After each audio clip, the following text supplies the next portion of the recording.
there wasn't a pilot that I flew with in Vietnam that didn't probably do the same things elsewhere because of the guys on the ground, and they just weren't seen.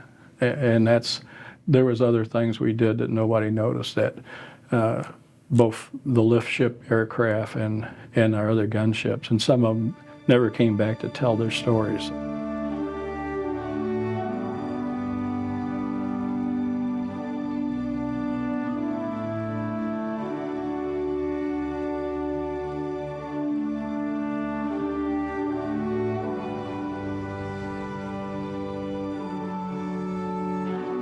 So let's start with the simple questions. Name and rank when you retired. Gregory McManus, CW5, when I retired. I had a passion for flying. On the weekends, I would mow grass and trade it for flight time. I started soloing when I was 15, got my pilot's license when I was 16. Wow. I was afraid to have the guys see me, so my mom had to drive me up there because I didn't have my driver's license yet. But I made her park at the end of the parking lot so I could puff up my chest and get my pilot's license. But I always had a passion for flying. That's ever since I was like 7. And because of my family's connection and my grades, I had a chance to go to West Point or the Air Force Academy. Problem was they wanted 4 years of college and then 6 years of service. And I thought, man, I'll be 29, 30 years old. I don't want to do that. And I talked to the Army and they said, oh, we'll take you right now. And I'm thinking airplanes. Had no idea when I got through basic training, there was a pile of 200 of us over here and 2 pilots over here. They went to fixed wing and I went to helicopters. But it was easy for me to do fairly well with a helicopter. It's just like landing a tail dragger in a crosswind. Once you learn how to, with the pedals, once you get it moving, it's just like an airplane. So I had a heads up on them. You know, you mowed lawns to learn to become a pilot. What drew you to being a pilot early on? Years and years ago, my family took me to an air show at Richards Gebauer. And there was this Air Force pilot in an orange flight suit with big brass zippers, and I was probably 6 or 7. Put me up in the seat and started pointing out at all these gauges, and I was like, man, this is neat. And then they had the jets fly over, low pass, right over the top of us. Of course, they wouldn't do that now. And that's from then on, that and watching Sky King on the television. Look, here comes Sky King, America's favorite flying cowboy. That was the things I wanted to do. You served in the Army in Vietnam. From what I understand, you had a very eventful first year. Tell us about that. Well, yeah, my second week in country, we got shot down. I was flying the aircraft. We were taking fire from the left, and the pilot in command on the left was hiding behind his armor plate and just kept yelling at me, go. And all of a sudden, heard the machine guns and heard the aircraft get popped a few times and saw the lights come on. We went over the other side of the swamp and landed, and our guys behind us picked us up. So we took the radios out and did that about 5 more times during my career over there. So you were shot down. Yes, sir. 6 times. 6 times. Most of them were kind of nice like that. I wouldn't call that nice. Nobody got hurt. 4 of them were similar to that, but they were all couldn't fly anymore because of damage. Some of the others were a little more sporty. What's going through your mind when you're in a helicopter that's been shot down and you're going down? Well, fly the aircraft until it stops. I mean, totally stops. Don't close your eyes. Don't freeze up. Fly whatever you got to fly with, and that works out. A lot of people ask you, why did you do that? And I said, you know, it was so much better to be flying than these guys that we were over there taking care of. There wasn't a mission to save Vietnam from communism or any of that stuff. It's just that all of us collectively, because you didn't know if you're going to go to war or not, getting drafted, a lot of the other guys were on the ground and had to live in that stuff, live in the swamps. I mean, we didn't live much better, but at least we got to come home every night. But they were out there for weeks on end in the mud and the blood and the mire. And so our mission wasn't to save the Vietnamese or anything. I'm speaking for all the pilots collectively. It was to do everything we could to get these guys home that didn't want to be there any more than we did. You can manage things, but you can't manage people. And I found out if I was calm and I'm the senior guy flying it, even though in my mind's eye I know everything's going to heck in a handbasket and we may not survive it, the big thing is to focus on flying the aircraft, telling the crew they're doing good so they can keep operating. Because if you lock up, they're going to lock up and you're going to have 4 people in a coffin. So our office is working to pass resolution to authorize you to be a recipient of the Medal of Honor for your acts of valor during Vietnam. Could you go through a few points? I'm going to go through a few points of these, and then if you could tell us a little bit about each one. So the first one is that Chief Warrant Officer McManus deserves recognition for his acts of valor while serving as the commander of a single helicopter gunship on an important mission north of Chow Duck, or the Plain of Reeds is what we would refer to it back then. That was a common name amongst us aviators. It was something that Colonel Maddox wanted to try out to see if we could utilize our small assets to stop infiltration from Cambodia.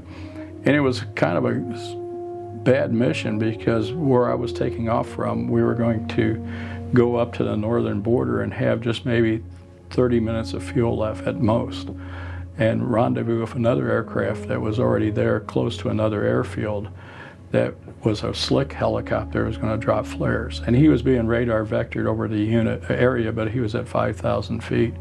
Our aircraft operated around 300 feet. And by the other caveat was it was going to be at night. And at night, flying in Vietnam is really tough because there's no visible horizon. There's no city lights whatsoever. The Plain of Reeds is flat as can be. And so you don't have trees or hills to give you some point of reference or contrast. And also it was overcast and there was a no moon. So we did lose a lot of pilots at night because of just like the unfortunate accident with John Kennedy Jr. At night you can't tell where you're at. You don't know if you're going upside down or around, or you could be in a spiral and it feels like you're setting normal and you end up in the water or in the trees. And that was the other problem. And I did have a new crew with me, so that made it a little more sporty than it should have been. Yeah. And then the other problem was I had to find a special forces unit by FM home that had been out in the middle of somewhere. I didn't really have the coordinates. We don't have GPS. There's no visual. It's time distance heading, and the only thing I had was a helicopter we relied on to find him, and he was going to go back somewhere else that I didn't have the fuel to get to. So that made it doubly complicated. And in the midst of that, with such little visibility, you were able to spot what appeared to look like water buffalo. Yeah, the NVA back then used water buffalo because of the swamps and the mud as their transportation unit. It was like their organic deuce and a half, as we would call it. So they would strap everything on it, and that's what I thought I was seeing a glimmering of, because the sun was just going down, and where you can just see the purple on the horizon, and you could kind of see a little bit of a contrast of something, and that's what it looked like. So I went in and did a 90-degree roll and went down the line. Their direction, okay. And so I could go down the line of troops. And soon as I started, and I had my lights out and I was about 300 feet, I just told the pilot next to me to make sure when it gets to 100 feet, yell out on the altimeter. Don't look at anything else because I don't want to run us in the ground, because you have to put it in a dive to launch the rockets. Oh, right. And so I put it in a dive and started punching the rockets along the line of this, what I thought was water buffalo, and it turned out to be a regiment of NVA armor in the open. So I started getting overlapping fire from all quadrants, and all I could do was going straight down the line. I did a 270, which means I turned south and came back west, and then headed west, and because I figured they had dispersed on both sides of the trail that I was on, and continued to punch back and forth on that with overlapping fire each time. I punched a rocket, they could see where the explosion was coming from, but they really couldn't tell how high or how low or whatever. But it was pretty. You knew you were being shot at because the tracers were. Oh, they were coming through, and the aircraft was getting hit. One of the guys started screaming that I'm hit, I'm hit, I'm hit. By the time we ran out of ammo, the aircraft was not acting right. I didn't know if I was in this particular aircraft. If you lose the hydraulics, you can't fly. It just everything locks up. It was a precursor of the Cobra, and so it had a twin hydraulic system because if the hydraulics didn't work, the aircraft would just freeze wherever it was. If it was in a turn, in a dive, or in a climb, that would be it. And yet you don't, at that point, retreat. You continue to engage the enemy. Well, I knew that there was more of our South Vietnamese troops and further south. I didn't know how far, but I knew that's where these guys were coming, and they obviously were loaded up for bear. They weren't just your basic ragtag people. It was a large force. So I decided that I'm going to give it everything we got. And you saw that there was an armored unit, there was an artillery unit. There was a Dragon. It looked like a 107 recoilless rifle. And I got that from the flashes of the explosions on the ground. I could see glimmers of things. And so I decided to just give that thing all I could.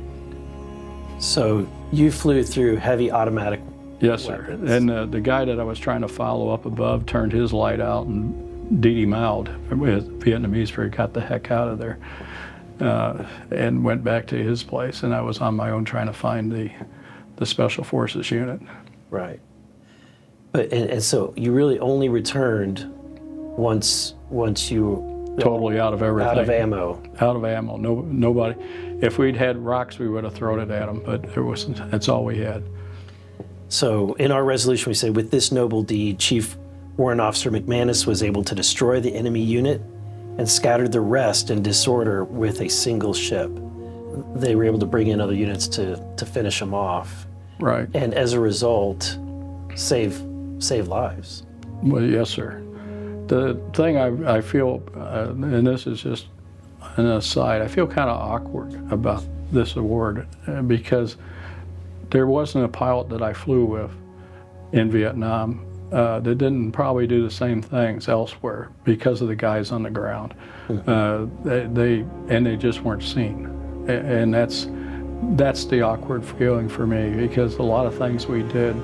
Yes, this was pretty good, but there was other things we did that nobody noticed. That both the lift ship aircraft and our other gunships, and some of them never came back to tell their stories. So that makes me feel kind of different about that.